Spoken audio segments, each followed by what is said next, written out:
बड़ी काम आती है। अल्लाह तौफीक दे तो लग जाना इस काम में, और एक बेटे को कुरान वाला जरूर बनाना है। मैं तो मुबारकबाद पेश करता हूँ, बड़े अक्लमंद थे हाफिज बिलाल साहब के वालिद। एक बेटे को कुरान भी देके गए, कुरान भी देके गए। और बेटों से भी गुजारिश करूंगा, एक बाप कितनी मेहनत से औलाद को पढ़ाता है, कितनी मेहनत से पढ़ाता है। याद होगा ना, हमें सभी को याद होगा, हम छोटे थे, हमने कहा अब्बा मेला जाना है, कंधे पे बैठा के 3-3 किलोमीटर अब्बा मेले लेके जाते थे। आज साइकिल मोटरसाइकिल होते हुए हम बाप को नहीं बिठा सकते। 3-3 किलोमीटर दूर बाप कंधे पे बैठा के लेके जाता, चल बेटे। और एक बार उसने नहीं कहा था मैं थक गया उतर जा, एक बार उसने नहीं कहा उतर जा। हम जानते हैं और ये भी जानते होंगे और सारे उलमा जानते हैं, हमने जब जब मदरसे से अपने बाप को खर्चे के लिए फोन किया ना, उसने जेब झाड़ के नहीं दिखाई, उसने कहा तू पढ़, पैसे हम देंगे। वो कहां से लाया ये वो जानता है, कैसे किया ये वो जानता है, सिर्फ इसलिए ताकि मेरी औलाद को कुरान आ जाए। ये सोच के बेटों पे मेहनत की बाप ने। मैं तो हाफिज बिलाल साहब से एक बात कहूँ और हर हाफिज बेटे से एक बात कहूँ, वो बाप जो पूरी जिंदगी बेटे को कुरान पढ़ाने में मेहनत लगाता है ना, लेकिन वो इतना मसरूफ रहता है कि अपने बेटे से पूरा कुरान नहीं सुन पाता, उसे मौका ही नहीं दिया जिंदगी में। बच्चों के खर्चे, घर की जरूरतें कभी उसे चैन से लेटने नहीं देती। जब वो लेटने लगा तो फिर हम घर से बाहर निकल गए, इतना मौका ही नहीं मिला।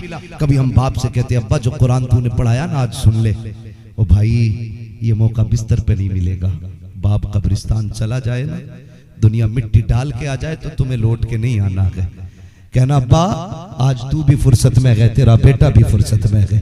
जिस दिन के लिए तूने कुरान पढ़ाया था ना, आज तेरा बेटा तुझे कुरान पढ़ के सुनाएगा। मैं तो कहता हूँ खुदा की कसम, इस दिन के लिए बाप बेटों को कुरान पढ़ाता है, इस दिन के लिए बच्चों को कुरान पढ़ाया जाता है। बैठ फिर बाप की कब्र पे अलहम्द से लेके वन्नास तक पढ़ता चला जा। कब्र की जितनी मुश्किलें होंगी सारी आसान होती चली जाएंगी। मैं तो दावे के साथ कहता हूँ, अगर बेटा बाप को कुरान सुनाएगा, खुदा की कसम एक एक आयत के सदके में बाप तेरे बाप खुदा तेरे बाप की कब्र पे इतनी रहमतें बरसाएगा, टूट के बाद में आएगा, अल्लाह तेरे बाप की कब्र को जन्नत पहले बना डाले। वाह वाह, नारे तकबीर, नारे रिसालत, अज़मत मुस्तफा, अज़मत कुरान।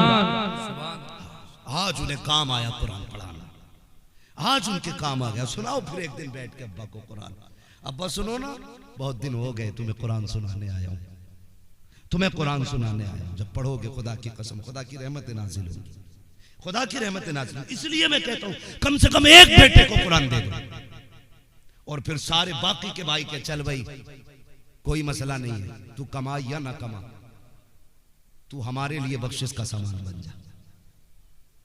बन जा बख्शिश का सामान। तेरा कितना खर्चा हम उठाएंगे, तुझे बस कुरान पढ़ पढ़ के सुनाना। जब तक जिंदा रखे घर में कुरान पढ़, जब चले जाएं तो कब्रों पे कुरान सुनाने आना। कहो ये इनसे और ये आपके काम आएंगे। इसलिए मेरी गुजारिश है, एक बेटे को कुरान जरूर पढ़ा लीजिए ताकि आखिरत का सामान बन जाए, वरना बड़ी बेबसी है, बड़ी बेबसी है। कितना दुख होता होगा उस बाप को कब्र में लेटते वक्त जब उसके बेटे को मिनहा खलकनाकुम व फीहा नुईदुकुम पढ़ना नहीं आता होगा।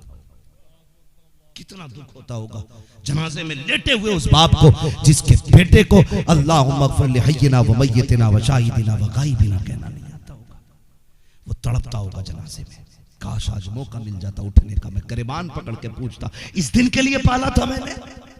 मजा तो तब है जनाजे में बाप लेटा हो, मुसल्ले पे बेटा खड़ा हो, इसके हाथ उठते हो, वो कहता हो वाह मालिक मेरी मेहनत रंग ले आई है, मेरा बेटा मुसल्ले पे आ गया है। और हम तो ये कहते हैं साहिब, जो दर्द बाप के लिए बेटे के सीने में होगा वो पीर के सीने में मुरीद का दर्द नहीं होगा, उस्ताद के सीने में शागिर्द का दर्द नहीं होगा, शागिर्द के सीने में उस्ताद का दर्द नहीं होगा। मजा तो तब है जब मुसल्ले पे बेटा खड़ा हो, जनाजे में बाप लेटा हो, और ये जब नियत बांधने के लिए आए, इसे बाप की कुर्बानियां याद आए, बाप की मेहनतें याद आए, ये आंखों में आंसू भर के कहे मालिक बख्श दे इसे। ये वो लेटा है जिसने कुरान की उजरत नहीं मांगी, ये वो लेटा है जिसने तालीम का बदला नहीं लिया। आज मैं रो के कहता हूँ इसे बख्श दे, वो इतना करीम है तेरी भीगी पलकों को देखेगा, आंसू गिरने से पहले तेरे बाप की मगफिरत फरमा दे। और बाप बेटे का रिश्ता बड़ा ये याद रखिए, मरने के बाद भी नहीं टूटता है, मरने के बाद भी नहीं टूटता है। अल्लाह आपको सलामत रखे। तो जाते रहना बाप की कब्र में। हर भाई की जिम्मेदारी अगर जो यहां रहता है वो हर जुमे को बाप की बारगाह में हाजिरी दे। वक्त है तो अपनी सुबह का आगाज बाप की कब्र से करना। हाँ, बाप की कब्र से करना। वो तुमने नहीं माफ पड़ा है हुजूर, मैंने नजर मानी थी कि अगर मेरी ये नजर पूरी हो गई ना तो मैं जन्नत की चौखट चूमूंगा। हुजूर जन्नत मिले ना मिले पता नहीं किधर जाना है, क्या होना। हुजूर नजर मेरी वो मुराद पूरी हो गई है। नजर कैसे पूरी होगी? फरमाने लगे बाप जिंदा है, कहानी इंतकाल हो गया। फरमाया कब्र याद कहाँ है? वो भी याद नहीं। फिर हुजूर कब्र भी याद नहीं का गुमान करना, जहां कब्र हो ना, जहां कब्र का गुमान हो। फरमाया बाप की कब्र के पैरों की तरफ चूम लेना, वो जन्नत की चौखट का नीचे का हिस्सा है। और बाप की कब्र का सरहाना चूम लेना, वो जन्नत की चौखट का ऊपरी हिस्सा होता है। अपनी सुबह का आगाज बाप की कब्र से कर। हम तो खुल के कहते हैं जी। मैं एक बंदे को जानता हूं, नाम नहीं लूंगा क्योंकि ये सोशल मीडिया का दौर है, लोगों को बुरा लग जाता है। मुझसे एक कहने लगा कि कई दिन हो गए नुकसान पे नुकसान हो रहा है, 2-3 लाख का नुकसान हो गया 15-16 दिन में। क्या हुआ? मैंने कहा यार माँ की कब्र पे कब से नहीं गया है, बाप की कब्र का तो होश ही नहीं है। लेकिन जब से दफन हुई है माँ की कब्र पे नहीं गया। मैंने कहा फिर तावीज और वजीफा ना पूछ, जा हर जुमेरात को माँ की कब्र पे जाया कर। मुझसे कहने की बजाय ना उनसे जाके कहना अम्मा दुआ कर नुकसान हो रहा है। और उन्हें राजी करने का तरीका यह है हर 8वें दिन कुरान खानी करा। वो 2 मरतबा माँ की कब्र पे गया। तीसरे हफ्ते में मुलाकात हुई, कहने लगे यार बड़ा अच्छा मशवरा दिया, खुदा का शुक्र है जब से जाना शुरू किया अल्लाह ने बरकतें अता फरमा दी। बरकतें अता फरमा दी है। ये माँ बाप होते। और तुम्हें एक बात और बता जाओ, अगर याद रखना चाहे तो चलूं थोड़ा सा आगे, हालांकि वक्त हो चुका है, कल फाता भी होनी है और काम का वक्त भी है, मैं सबकी जरूरतें भी समझता हूँ। हाँ, तो कब्रिस्तान में जो लोग चले जाते हैं वो अपने लोगों का नारे तकबीर, नारे रिसालत, अल्लामा अलहाज कारी यूसुफ जमाल साहिब क़िबला। माशाल्लाह कारी साहब तशरीफ ला चुके हैं। बस मैं बात खत्म करने लगा हूं, चलूं आगे थोड़ा सा। समझ रहे हैं ना बच्चे मेरी बात? मेरे लाल बहुत गौर से सुन रहे। पूरी जिंदगी काम आएगी, पूरी जिंदगी काम आएगी। जिनका वक्त गुजर गया उनका तो गुजर गया, अभी हमारा है। हम कोशिश करेंगे इन बातों पे इंशाअल्लाह अमल करने की। तो जो कब्रों में चले जाते हैं ना तो फिर वो इंतजार करते हैं, वो इंतजार करते हैं। जैसे हमारे बाप की कब्र है और हम नहीं गए और पड़ोस की कब्र वाला कोई गया है तो कहते हैं मुबारक हो यार तेरा बेटा आया है। और जब पलट के आता है तो उससे कहते हैं जा हमारे घर जाना ना, मेरे बेटे को भेज देना, उसकी बड़ी याद आ रही है। मेरे पोते को भेज देना, बड़ा प्यारा लगता था मुझे। मेरे नवासे को भेज देना, उसकी बड़ी याद आती है। लेकिन चूंकि एक फासला हो चुका है हमारी दुनिया और उस दुनिया के अंदर, वो कहता है हम सुन नहीं पाते हैं। कभी पोते को बुलाया जाता है, कभी नवासे को बुलाया जाता है, जिनसे वो दुनिया में प्यार करता था। एक एक बंदे का इंतजार करता है। और खुदा तुम्हें तौफीक दे, दुनिया के रंग रोगन से निकलना। एक दिन कब्रिस्तान जाया करो, अपनों की कब्र पर ठहरा करो, उनसे बातें किया करो। तुम्हारे बैठने से उन्हें राहत होती है। और फिर जो तुम्हें मांगना हो उनसे कहना अब्बा ये चाहिए, दुआ कर देना। जब तुम पलट के चलते हो, बाप हो या माँ हो, फिर वो हाथ उठा के कहता है ये मेरे मालिक, ये मेरा बेटा है। जब ये दुनिया में मैं था, मेरे पास आता था, ये बाहर जाता था, मैं 20 रुपए इसको देता था, मैं 50 इसको देता था। जब कभी मेरे पास आया, मैंने तकिए के नीचे से केला निकाला, सेब निकाला, मैंने कहा बेटे चुपके से खा ले, कोई देख ना ले। कभी मेरे बिस्तर से खाली नहीं गया। आज ये मेरी कब्र कब्र से खाली जा रहा है, मालिक मुझे गैरत आ रही है।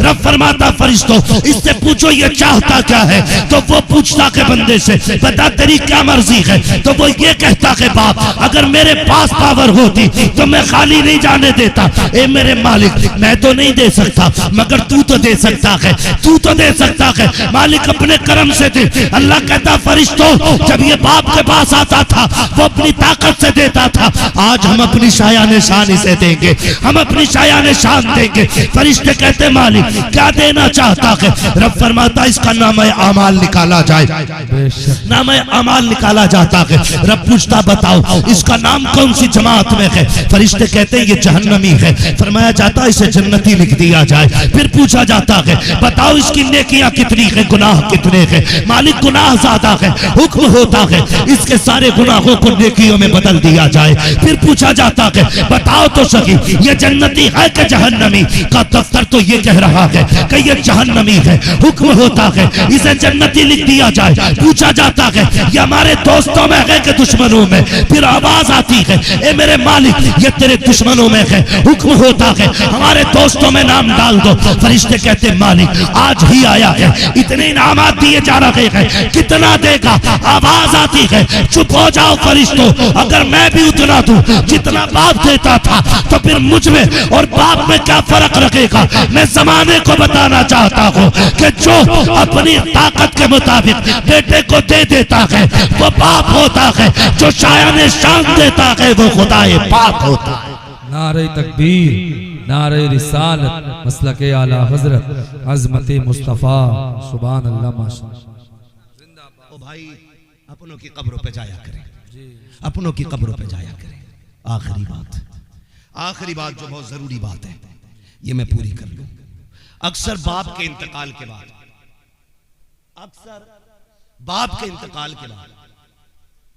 बाप यूं समझे एक जड़ है, क्या है बोले थक गए पीछे वाले लोग, मजबूरी में तो कोई नहीं बैठा ना, ऐसा तो नहीं है कि ये कुर्सी हटेंगी तब बिस्तर लगेगा तभी लेटने मिलेगा, मजबूरी में तो कोई नहीं बैठा ना, बोलो यार वरना सलाम पढ़ लो, कोई मसला नहीं, बोले जरा मजबूरी में तो नहीं बैठे।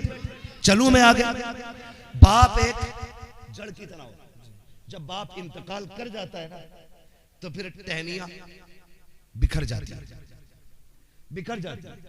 जब तक बाप मौजूद रहता है ना फिर औलाद एक दरख्त से जुड़ी हुई शाखों की तरह होती है, और जब बाप चला जाता है तो वही शाखें बिखरे हुए पत्तों की मानिंद हो जाती है।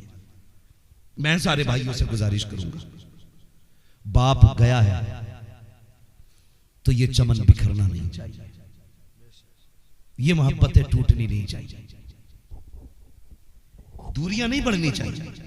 दौलत जायदाद पैसा ये अपनों के सामने कुछ भी नहीं होता है, ये अपनों के सामने कुछ भी नहीं होता है। अगर किसी का भी कोई काम है और एक कमजोर है तो सारे भाई साथ लग के काम करें। लोग कहते हैं जी मौलाना मैंने अपने अब्बा के 40 में बना 50 डेगे बनवाई थी, बड़ा लोग खा के गया, बड़े लोगों ने खाया, बड़े लोगों ने खाया। अच्छी बात है गरीबों को खिलाना, कुरान वालों को खिलाना अच्छी बात है, लेकिन अमीरों को खिलाना अच्छी बात है। नोत के खिलाना ये कतई नाजायज बात है। दावत के तौर पे वलीमे की तरह दावतें देना ये कतई गलत बात है। ये मसला क्या हज़रत में मैं आपको बता रहा हूं, मैं जो बात कह रहा हूं वो समझे। ये ठीक है कि आप गरीब को 4 देगे 5 देगे खिलाएं, लेकिन तुम्हें क्या लगता है अब्बा खाली बिरयानी खिलाने से राजी होगा? खुदा की कसम तुम्हारी बिरयानी खिलाने से अब्बा इतना राजी नहीं होगा जितना सगे भाई को अपने प्लेट में अपने साथ खिलाने से अब्बा कब्र में राजी होगा। ये असल होता है। जो बेटों को वो छोड़ के गया है वो इस बात से राजी नहीं होगा हर बेटा अलग अपना भगोना बनाए, वो इस बात से राजी होगा मेरे सारे बेटे एक न एक दिन साल में एक जगह बैठ के एक साथ रोटी खाया करें। ये चीज बाप को सबसे ज्यादा राजी करेगी। इस पे ध्यान सभी को देना, यहां से लेके पीछे तक पूरा मसला। बाप के इंतकाल के बाद भगोनों में इतनी खुशी नहीं बाप की जितनी परिवार के इकट्ठा होने में खुशी होती है। दूसरी बात इसी की बात जो एक बात की इसी का अगला हिस्सा में बयान करूं। बाप के इंतकाल के बाद बहनें मोहताज नहीं होनी चाहिए, बहनें मोहताज नहीं होनी चाहिए। मुझे नहीं मालूम है कि आपकी बहनें हैं कि नहीं है ना? माशाल्लाह, अल्लाह ने 3 बहनें और 5 भाई अभी सलामत है। अल्लाह हाजी साहब के इस पूरे परिवार को सलामत रखे, इस चमन को अल्लाह शादो आबाद रखे। तो मैं एक बात सभी से कह रहा हूँ, ये नहीं मैं बिलाल साहब से या इनके भाइयों से, मैं सारे हुजूर की उम्मत के नौजवानों से जो यहाँ बैठ के सुन रहे हैं उनसे भी, और जो सोशल मीडिया के जरिए हिंदुस्तान दुनिया में कहीं भी सुनते, मैं सभी से ये कह रहा हूँ, भाई बाप के इंतकाल के बाद ना बहनों को लावारिस नहीं बनाना है, लावारिस नहीं बनाना। अक्सर लोग कहते हैं जब बाप चला जाता है तो बेटियों का महका उजड़ जाता है, लेकिन हमें ये मिसाल बदल देनी है, बदल देनी है। जिस भाई को भी पता चले बहन आ रही है, उसकी जिम्मेदारी है वो याद रखे जब बहन आती थी तो अब्बा कहां जाके खड़ा होता था, जब बहन आती थी तो मेरा बाप कहां खड़ा होता था। अगर तुम्हारा बाप यहां से निकल कर रोड पे जाता था तो तोड़ के रोड पे पहुंच जाओ, अगर वो बस स्टैंड पे जाता था तुम बाइक उठा के वहां चले जाओ, उसको देख के मुंह ना बिगाड़ना, ऐसे चेहरे से इस्तेमाल करना कि तुम्हारे चेहरे के अंदर उसे बाप का चेहरा दिखाई दे जाए। खुदा की कसम वो तेरे लुकमे खा के राजी नहीं होगी, तेरे चेहरे में बाप का चेहरा देख के मुस्कुराने लगे। असल काम ये करना है, असल काम ये करना। और आपके दरवाजे पे आपकी बहन राजी हो गई ना तो कब्र में सिर्फ बाप राजी नहीं होगा, मदीने में रसूल पाक भी राजी होंगे, खुदाए पाक भी राजी होगा। तो ये जिम्मेदारी वाले काम जो सबसे ज्यादा हमारी कौम के अंदर तबाही फैला रखेगा। अल्लाह तौफीक दे, परिवार को बिगड़ने नहीं देना है, बिखरने नहीं देना है, मोहब्बतें बांटनी है, एक दूसरे से प्यार करें, एक दूसरे से मोहब्बत करें। माँ बाप बड़ी दौलत है, इसकी कद्र करें। अगर माँ बाप पे बात करता तो और भी कई घंटे चाहिए थे। बस एक यूं समझ लें, मेरे हुजूर अपने चचा के साथ चल रहे थे ना, तो हुजूर के चचा हुजूर के अदब में पीछे थे। हुजूर ने कलाई पकड़ के कहा, चचा मेरे पीछे ना चला करो, तुम मेरे पीछे चलते हो तो लगता है कि मैं अपने बाप के आगे चल रहा हूँ। चचा ने कहा, या रसूल अल्लाह ऐसे क्यों? कहने लगे, लोग कहते हैं तुम्हारा चेहरा मेरे बाप के चेहरे से मिलता है। हुजूर ने चचा की इतनी इज्जत की है, चचा की हुजूर ने इतनी इज्जत की। जिसने चचा को इतना एहतराम दिया हो, अगर बाप उसका तौर पाता तो वो बाप को कितनी इज्जत देता। अब हम सब की जिम्मेदारी बनती है अपने माँ बाप की इज्जत करें, कद्र करें। फरमाया गया, वक़ज़ा रब्बुका अल्ला तअबुदू इल्ला इय्याह व बिल वालिदैनि इहसाना। तुम्हारे रब ने फैसला फरमा दिया कि तुम्हें इबादत सिर्फ अल्लाह की करनी है, और इबादत के बाद जो सबसे पहला काम करना है वो अपने माँ बाप के साथ हुस्न सलूक करना है, अपने माँ बाप के साथ उसने सलूक करना। गोया मशीयत का इरादा ये, पूरी रात खड़े होकर इबादत करो, लेकिन सुबह को तुमने बाप को घूर के देख लिया, मैं तेरे सजदे तेरे मुंह पे मार दूंगा। वो तो ये कहता है तू ईशा पढ़ के सो जा, फजर पढ़ने के लिए मुस्कुरा के उठ, अपने बाप का चेहरा हंस के देख, तेरी पूरी रात को मैं इबादत में लिख डालूंगा, तेरी पूरी रात को इबादत में लिख दूंगा, पूरी रात को इबादत में लिख दूंगा। याद रखिएगा, ये इबादत तब तक है जब तक बाप का चेहरा मौजूद है, जब तक बाप का चेहरा मौजूद है। ये चला गया तो इस इबादत से महरूम हो जाओगे। पूछा गया, ये कैसे पता चलेगा अल्लाह राजी है कि नाराज? महबूब फरमाते हैं, उठ के बाप का चेहरा देखो, अगर तुमसे तुम्हारा बाप राजी है तो समझ लो तुमसे तुम्हारा खुदा भी राजी है। फरमाया, अगर बाप नाराज है तो समझ जाओ खुदा भी नाराज है। खुदा की नाराजगी का पता बाप की नाराजगी से चलता है, खुदा की रजा का पता बाप की रजा से चलता है। अब मेरी गुजारिश हर शख्स से है, उम्मीद करता हूँ हर शख्स अपने बाप की इज्जत करेगा, हर कोई अपने बाप की कदर करेगा। उन्हें कभी ताना न देना, उन्हें कभी जलील न करना, उन्हें कभी डांटना मत, उनके साथ खड़े रहना। मैं तो कहता हूँ माँ बाप के साथ फ्रेंडली रहा करो, फ्रेंडली रहा करो। कभी कंधे पे हाथ भी रख के कहा करो, अब्बा बताओ कैसी कट रही है।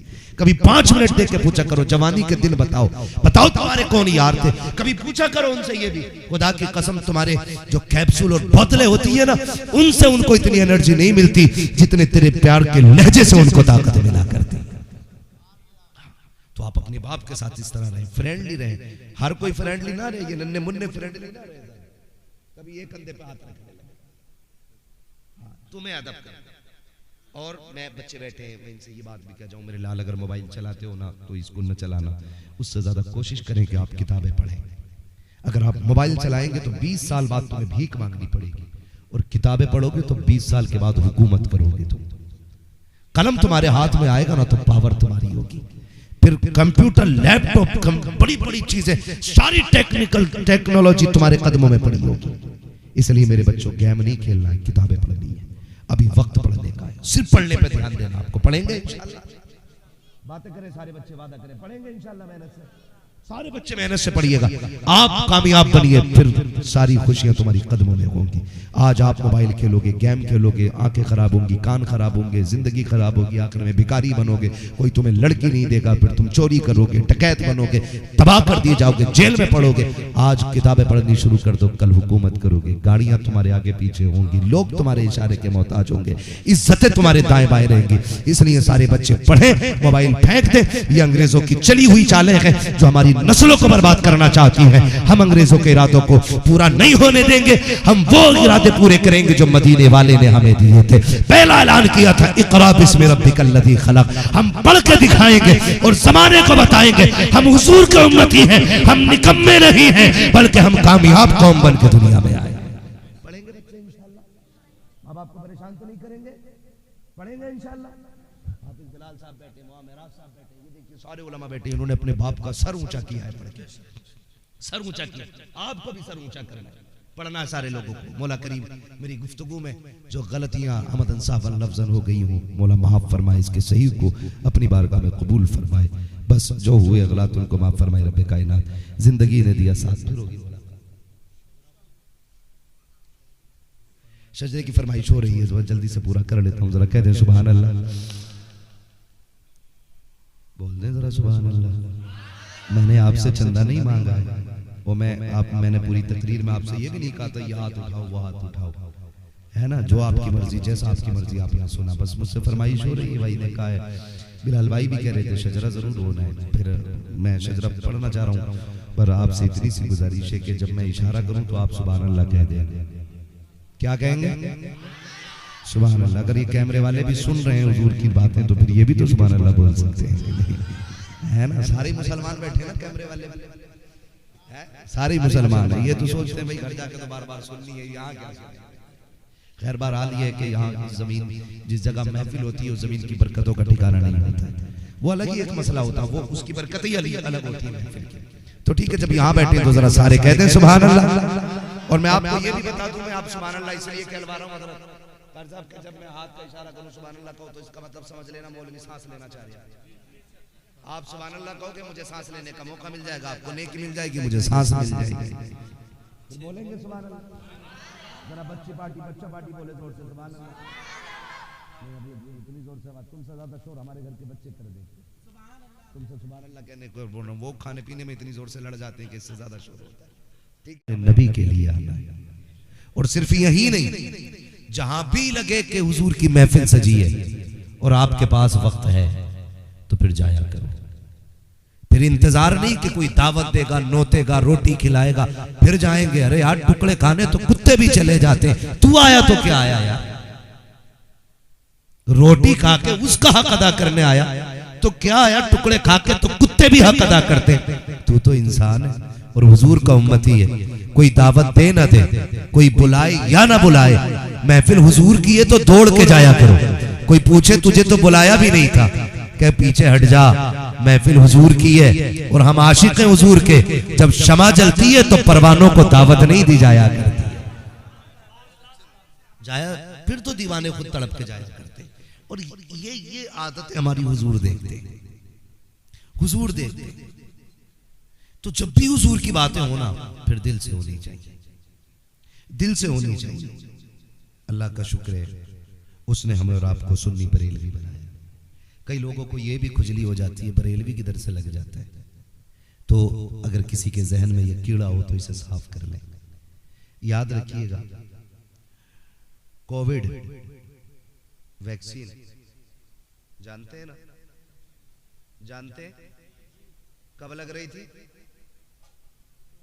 जब कोरोना था। जब मैं मोटी बात समझा रहा हूं, किताबों के दलाइल अगर मैं मंतिक और फलसफे के हिसाब से दूं तो शायद आपकी खोपड़ी के ऊपर उड़ जाएगा। मैं वो बात बता रहा हूं जो सबकी समझ में आ जाए। वैक्सीन कब लग रही थी? जब कोरोना था। जब से कोरोना गया वैक्सीन आई, तज़किरा कहीं हो रहा है, कोई खरीद रहा है, कोई बेच रहा है, नहीं ना। कोरोना से पहले वैक्सीन थी, कोविड नहीं थी ना। स्टेज वाले भी बोल रहे हैं तो मेहंदी नहीं छूटेगी फोटो की आपकी। हाँ, वैसे आप अगर एतकाफ की नियत करके बैठे तो तुम भी बड़ी बरकत महफिल रहेगी। तो उससे पहले कोविड थी, वैक्सीन नहीं थी ना। कब आई? जब कोरोना आया। और कब खत्म हो गई? जब कोरोना खत्म हो गया। मसलक आला हजरत कब लगा? जब वहाबियत ने जन्म लिया और इमाम अहमद रजा ने मुंह तोड़ जवाब दिया, तभी तो मसलक आला हजरत का नारा लगा। उससे पहले मुजद्दिद अल-फसानी कब? जब अकबर ने दीन इलाही का ऐलान किया, तब मेरे रब ने मुजद्दिद अल-फसानी को पैदा फरमाया। और जब तक अकबर का सितम चलता रहा, मुजद्दिद अल-फसानी का कलम चलता रहा। जब जब उसकी फिक्र अंगड़ाई लेती रही, तब तब मुजद्दिद अल-फसानी का जिक्र अंगड़ाई लेता रहा। और जब वहाबियत ने जन्म लिया और जब नबी को अपने जैसा कहा गया, नबी को मर के मिट्टी में मिलने वाला कहा गया माज़अल्लाह, तब बरेली की जमीन पर इमाम अहमद रजा ने जन्म लिया। और याद रखिएगा, जब जब वहाबियत अंगड़ाई लेगी, तब तब इमाम अहमद रजा का तज़किरा होगा। जब तक वहाबियत के तज़किरे होते रहेंगे, तब तक मसलक आला हजरत का नारा लगता रहेगा। आज वहाबियत खत्म हो जाए, आज मसलक आला हजरत के नारे की जरूरत रखी है, तो इससे चढ़ने की जरूरत रखी है, इसे पकड़ने की जरूरत है। इसलिए कि जब अकबर से लड़ना पड़ेगा तो मुजद्दिद अल-फसानी की जरूरत है, अगर वहाबियत से लड़ने पड़ेगा तो बरेली के अहमद रजा की जरूरत पड़ेगी। नारे तकबीर, नारे रिसालत, मसलके आला हजरत, नारे तकबीर, नारे रिसालत। अभी वहाबियत खत्म हुई है? नहीं ना। जब खत्म नहीं हुई है तो फिर बरेली वाले का भी नारा लगता रहेगा। हाँ, लेकिन तकलीफ ये है कि हम अपने आप को सुन्नी कहते हैं और अपनी हकीकत ही नहीं समझते, है ना। शीशे के घर में बैठ के पत्थर है फेंकते, दीवारें आहिनी पे हिमाकत तो देखिए। ओ भाई, जिस डाल पे बैठे उसी को काट रहे। मैं तो चैलेंज करता हूं, अगर इमाम अहमद रजा की तसनीफात हटा के रख दी जाए ना, इमाम अहमद रजा की किताबें हटा के रख दी जाए, तो मुनाजरे के लिए तुम्हारे पास कुछ भी नहीं, कुछ भी नहीं। और ये बात अक्सर कही जाती है, औरों ने भी लिखा है बहुत इल्म दीन पर, जो कुछ है इस सदी में वो तन्हा रजा का है, वो तन्हा रजा का है। कम से कम हम अपने मोहसिन को पहचाने, अपने मोहसिन को पहचाने। रब का शुक्र है उसने हमें सुन्नी बरेलवी बनाया है। अगर इमाम अहमद रजा को हटा दिया जाए ना, तो कब्र पे अजान पढ़ने का सबूत लाते लाते बूढ़े हो जाओगे, तीजे 40वें के सबूत ढूंढते ढूंढते बीमार हो जाओगे। हाँ, इसलिए मेरे भाई, हमारी जिम्मेदारी बनती है कि हम अपने मोहसिन इमाम अहमद रजा से मोहब्बत करें। और रब का शुक्र है उसने हमें बरेलवी बनाया है। इमाम अहमद रजा ने हमें हुजूर से दूर नहीं किया, हुजूर के करीब किया गया। उन्होंने कहा था, जान है इश्क मुस्तफा, रोज फजू करे खुदा, जिसको हो दर्द का मजा नाजे दवा उठाए। इमाम अहमद रजा इश्क के इमाम है, समझे इस चीज को, इश्क के इमाम है। और उन्होंने हमें हुजूर से इश्क करना सिखाया, इश्क करना सिखाया। लोग तो आज भी बहुत सारे जाते हैं मदीना शरीफ, है ना, सिवाय कैमरे के कोई दूसरा काम नहीं करते। कभी जाली के आगे मोबाइल लेके खड़ा किट पिट डाल रहा, शुक्र है मदीने पहुंच गया। आला हज़रत के कहते हैं, हरम की जमीन और कदम रख के चलना। अरे सर का मौका गए हो जाने वाले हैं, वो तो जमीन का भी इतना अदब सिखा रहे हैं, तू पैर से चल रहा है। यहां तो हर कदम पे सजदे करके चल, उनकी जमीन को चूम के चल। और लोग खड़े होकर कैमरा लेकर कहते हैं, शुक्र है जी जालियों पे आ गया। और जैसे जाते वैसे ही लौट आते, जैसे जाते वैसे ही लौट आते। आला हजरत गए ना, जैसे गए वैसे लौट के नहीं आए। खुदा की कसम, झोली खाली लेके गए थे, दामन भर के लेके आए, दामन भर के लेके आए, क्योंकि अदब वाले लोग हैं। और वहां जितने अदब से जाओगे ना, उतना ज्यादा मिला करता है, उतना ही ज्यादा मिला करता। लोग ना, अल्लाह माफ करे, कुछ दिन पहले एक वीडियो वायरल किया गया, नजद की बदमाश औलादों की हरकतें आप देखें। गाड़ी लेके मस्जिद नबी में, यहां तक कि दरे रसूल तक गाड़ी पे बैठ के जूते पहन के जाते हैं। शर्म नहीं आती, शर्म नहीं आती। जहां 70,000 फरिश्ते सुबह सलाम करने आते हो, 70,000 फरिश्ते शाम को सलाम करने आते हो, वहां लोग जूते पहन के चलते, वहां जूते पहन के जाते हो। और आला हज़रत क्या कहते हैं, उसके तुफैल हज भी खुदा ने करा दी। और यार इश्क देखो, उनका इश्क, लोग खाली जाते हैं, खाली आ जाते हैं। फरमाया गया वहां पे इश्क और अदब लेके जाना, खाली नहीं आओगे। मेरा इमाम मदीने शरीफ हाजिर हुए और हुजूर के शहर में जाकर के ना आपने नात लिखी, रातों रात जाके, बड़ी मशहूर जमाना नात है। उन्होंने लिखा वो सुए लालाजार फिरते हैं, तेरे दिने बहार फिरते हैं।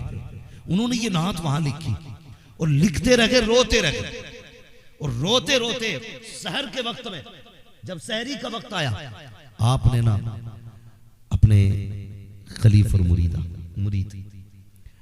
को कहने लगे चलो यार एक नात लिखी है, हुजूर को सुनानी है, हुजूर को सुनानी है। रात ही में उठ के हुजूर के रोजे पे आए और जो नात पढ़ना शुरू की वो सुए लालाजार फिरते हैं, तेरे दिने बहार फिरते हैं। मौलाना ज़ियाउल्लाह मदनी फरमाते हैं, कहते हैं कि मैं देख रहा था हज़रत की हालत, आंखें बरस रही थी और एक दीवानगी थी और उसके बाद ना तमन्ना जाहिर की हुजूर बिना देखे पूरी जिंदगी दुरूद सलाम पढ़ा है।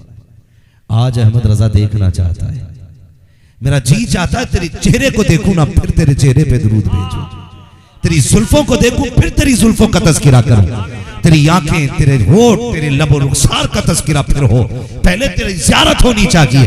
कहते कहते चीख निकल गई। फिर मेरा हाथ पकड़ के कहने लगे यार देख तो मैंने बात कितनी बड़ी कर दी, मेरी औकात क्या है, मैं कौन हूं, हैसियत क्या है। ये देख ये बगदाद का कुतुब घूम रहा है, ये ईरान का ताजदार फिर रहा है, ये फला सरजमीन का वली टहल रहा है।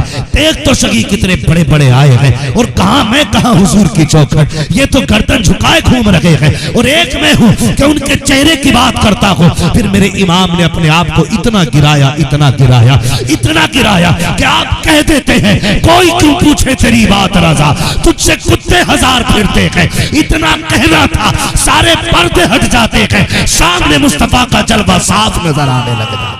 नारे तकबीर, नारे रिसालत, मसलके आला हजरत, इश्क़े आला हजरत। ओ भाई इसलिए मैंने कहा शुक्र अल्लाह का उसने मैं बरेली का इमाम अता किया है।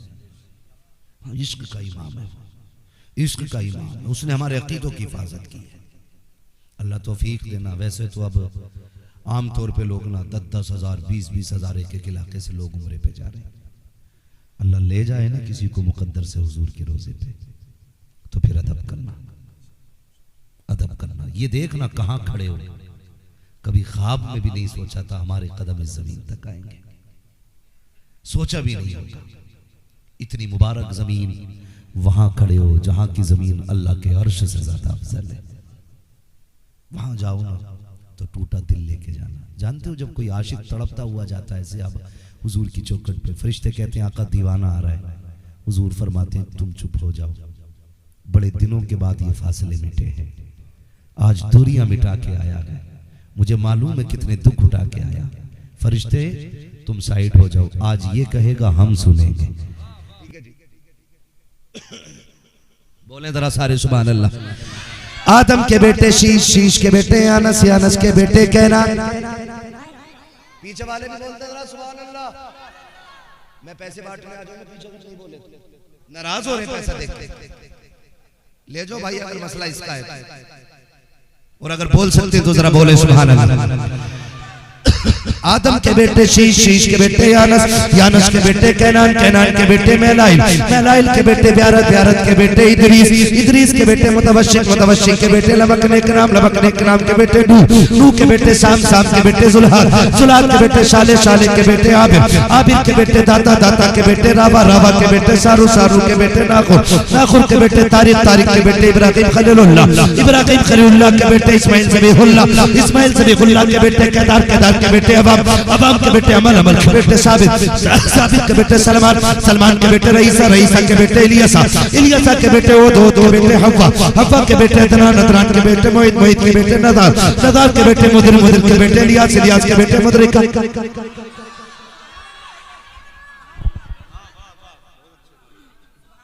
आप धोखा दे के बीच में मैं आप बता रहा हूं, मैं ये से बुखार में मैं दवा खा के उठ के आया। हाँ दवा खा के उसकी वजह से मुझे दिक्कत हो रही है बोलने में। और आप इतना भी साथ देने तैयार नहीं है कि आप बीच में साथ छोड़ जा रहे हैं। बोले जरा सुना। नारे तकबीर, नारे रिसालत, मसलके आला हजरत, मसलके आला हजरत।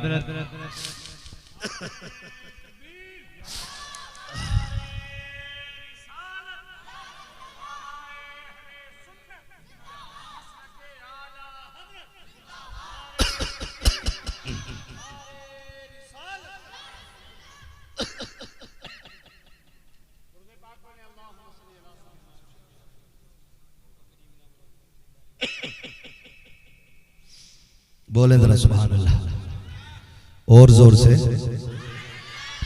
आदम के बेटे शीश के बेटे यानस, यानस के बेटे कैनान, कैनान के बेटे मेलाइल, मेलाइल के बेटे ब्यारत, ब्यारत के बेटे इदरीस, इदरीस के बेटे मुतवशिक, मुतवशिक के बेटे लमक नेक नाम, लमक नेक नाम के बेटे नूह, नूह के बेटे साम, साम के बेटे जुलाद, जुलाद के बेटे शालिक, शालिक के बेटे आबिर, आबिर के बेटे दाता, दाता के बेटे रावा, रावा के बेटे सारू, सारू के बेटे नाखुर, नाखुर के बेटे तारिक, तारिक के बेटे इब्राहिम खलीलुल्लाह, इब्राहिम खलीलुल्लाह के बेटे इस्माइल ज़बीहुल्लाह, इस्माइल ज़बीहुल्लाह के बेटे केदार, केदार के बेटे अवाम, अवाम के बेटे हमल, हमल के बेटे साबित, साबित के बेटे सलमान, सलमान के बेटे रईसा, रईसा के बेटे इलियासा, इलियासा के बेटे ओद, ओद के बेटे हव्वा, हव्वा के बेटे अदनान, अदनान के बेटे मोहित, मोहित के बेटे नदान, नदान के बेटे मुदिर, मुदिर के बेटे इलियास, इलियास के बेटे मुदरिका, मुदरिका के बेटे खदीमा, खदीमा के बेटे किनाना, किनाना के बेटे नदर, नदर के बेटे मालिक, मालिक के बेटे फार, फार के बेटे गालिब, गालिब के बेटे लुई, लुई के बेटे काब, काब के बेटे मुर्रा, मुर्रा के बेटे किलाब, किलाब के बेटे कुसै, कुसै के बेटे अब्दे मनाफ, अब्दे मनाफ के बेटे हाशिम है, हाशिम के बेटे अब्दुल मुत्तलिब है, अब्दुल मुत्तलिब के बेटे अब्दुल्लाह है, अब्दुल्लाह के बेटे मोहम्मदुर रसूलुल्लाह।